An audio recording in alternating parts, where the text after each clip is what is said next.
Et ensuite, je suis retourné en Israël. J'ai habité à Jérusalem, dans la capitale d'Israël. Notre maman préparait des plats tunisiens traditionnels, comme le couscous ou la pkaïla ou des choses comme ça.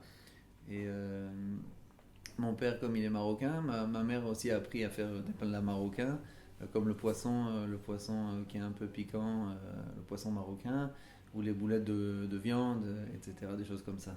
De manière générale, quand j'habitais en Israël, tout était cachère, donc il n'y avait pas de souci à se faire. Quand j'habitais en France, je faisais très attention à ce que je mangeais. Quand les copains venaient à la maison, ça ne posait pas de problème, puisque on préparait ce qu'on voulait, c'était cachère, et donc c'était des plats classiques, il n'y avait pas de souci.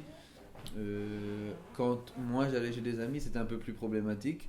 J'essayais de manger dans des couverts en plastique et de leur expliquer de manière euh, agréable, de leur expliquer qu'on mangeait cachère et qu'on avait une tradition. Donc ils me préparaient souvent du poisson ou des œufs, des omelettes, des choses comme ça, sans viande non cachère. Et effectivement, quand j'étais en cure pour l'asthme dans les Alpes pendant 3 mois, ça posait problème parce que les autres mangeaient de la viande et les moniteurs ne voulaient pas faire une différence entre les enfants. Donc pourquoi moi je devais pas manger comme tout le monde et les autres enfants, oui, devaient manger de la viande, du lardon, des choses comme ça. Et j'expliquais de manière très claire que par rapport à nos traditions, c'était problématique.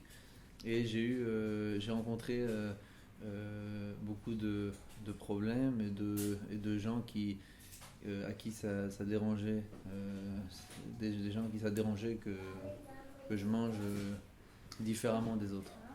Alors, quand on a grandi, on a été entouré euh, d'une ambiance, d'une atmosphère juive. Et dans cette atmosphère, c'est très important de distinguer entre la nourriture qui est cachère et une nourriture qui n'est pas cachère. Il y a des règles très strictes qu'il faut respecter. Et mes parents ont respecté certaines règles. Moi, quand j'ai grandi après l'âge de 18 ans, j'ai décidé de respecter encore plus scrupuleusement toutes les lois et les rituels du judaïsme au niveau de la nourriture. Et c'est plus qu'une tradition, c'est vraiment une hygiène de vie. Tout ce qu'on mange, eh ben, au bout du compte, ça va devenir l'énergie et les molécules d'énergie qui vont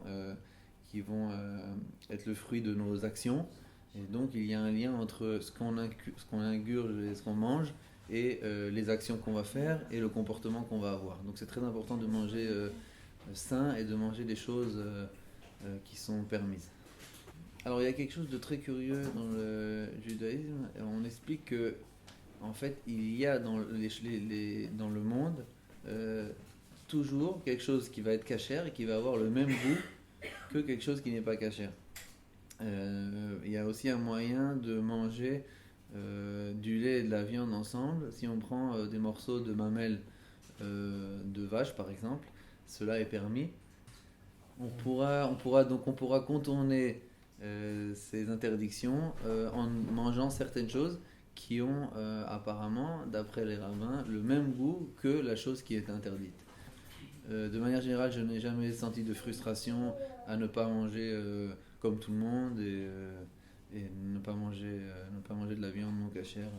Ça m'a jamais donné envie, ou comme à la base, depuis la tendre enfance, on développe une sorte de bouclier par rapport à ça, ça pose pas de problème, on n'en a pas envie. Il y a une chose aussi très curieuse et très intéressante au niveau du rituel de nourriture des fêtes. Les fêtes, donc comme la Pâque, Pessah, nous avons Hanouka et nous avons aussi Purim. Ces fêtes, nous avons aussi d'autres fêtes, mais chaque fête a ses habitudes culinaires. Chaque fête a ses habitudes culinaires et ses traditions culinaires. On va donner quelques exemples. À la fête de Hanouka, la fête des lumières et des chandelles, on mange beaucoup d'aliments qui sont basés sur de l'huile, comme des beignets, des donuts, des choses comme ça.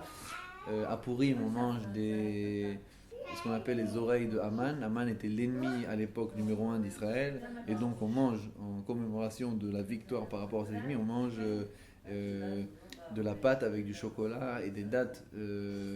Et ces gâteaux s'appellent les oreilles d'Aman. Donc c'est les oreilles de cet ennemi que l'on a vaincu.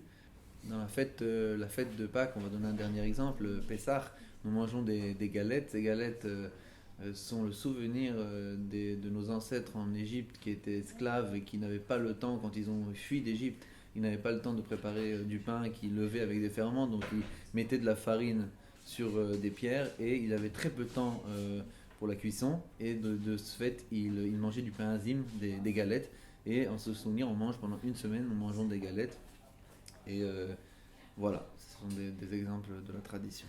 Le lait est un aliment de base de la vie. Le bébé, on sait très bien que le bébé, même des animaux et le bébé humain ne mangent que du lait. C'est le premier aliment que l'homme va faire face dans sa vie.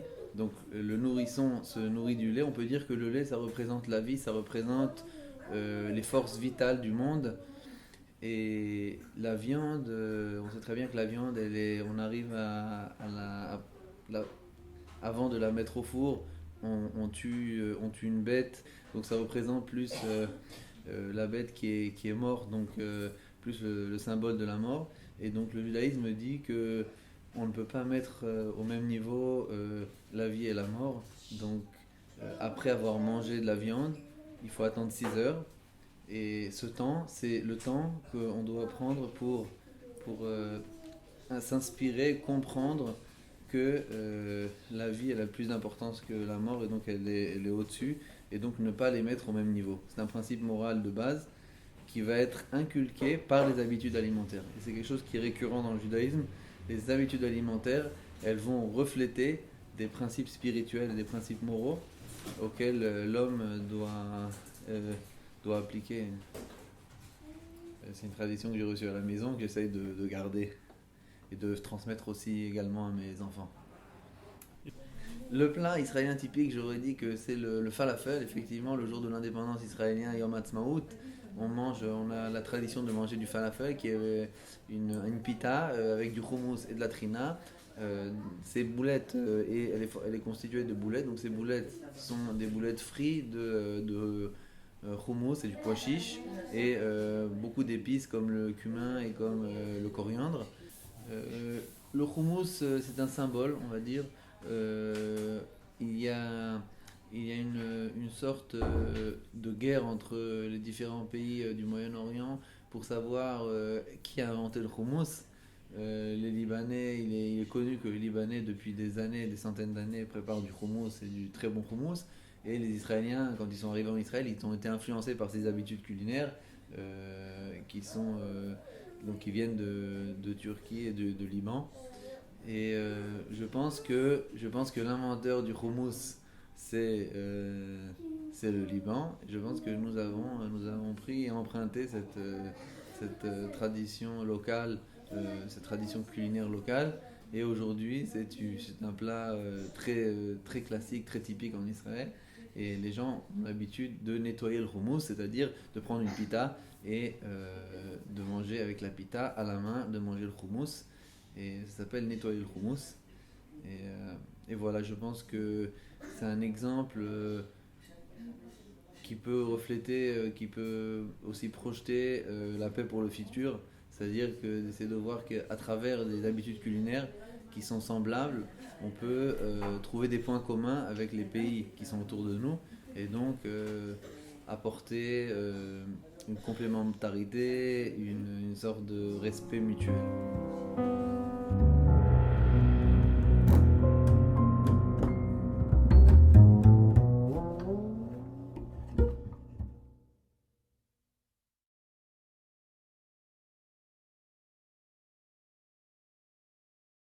C'est moi, je sais que tu voulais me voir, Attends. ma chérie.